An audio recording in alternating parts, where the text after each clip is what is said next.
Aceh negara merdeka, cukup bebas batang hukum tan lena. Soyang bere, soyang tegayang mat kuasa, rakyat jelata yang tanggung bencana. Nak temut tenang semua pohon alih sotam, dan kenang hukuman urang durjana. Rumah di tanah tadi orang ditikam, pelanggaran HAM alih dinirna. Negara Aceh nyo tempat latihan, proyek percontohan angkatan bersenjata. Leyang kacarang bakmat meriam, meruno muprangan kokang senjata.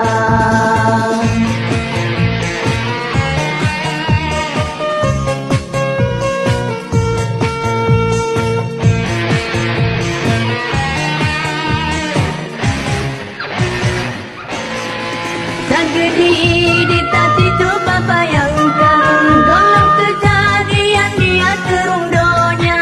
Udep-udep tiga hari nyanyi pelang, kepitak kecantung di helanya.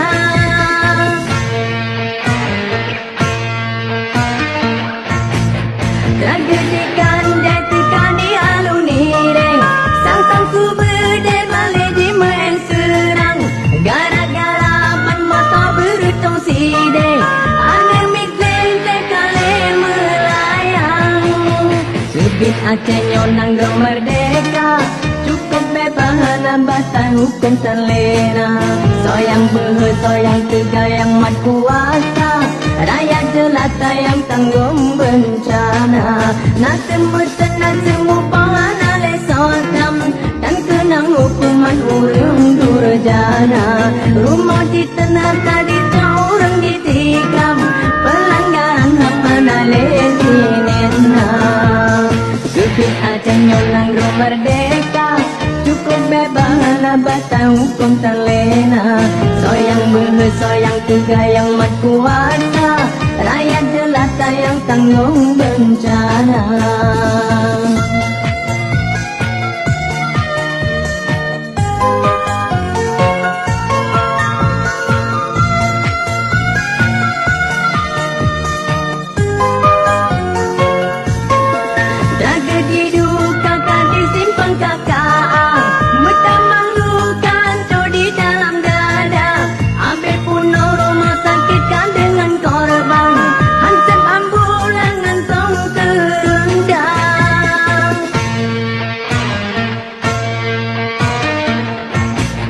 Tragedi bertolak catatan sejarah, tempat roda rasi ulama. Santri dipedang di dalam komplek daya, sare ditembak kenang senjata.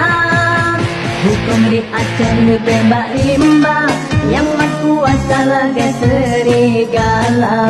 Di pelaku ban-ban mengekipan yang awak, hanya tahu kenal asal di kurang jak bela.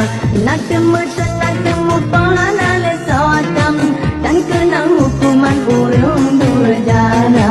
Rumah di tanah tadi orang ditikam, pelanggaran HAM alih dinirna. Sebit Aceh nyo negara merdeka, cukup bebas batang hukum tan lena. Soyang behe, soyang tegayang mat kuasa, rakyat jelata yang tanggung bencana.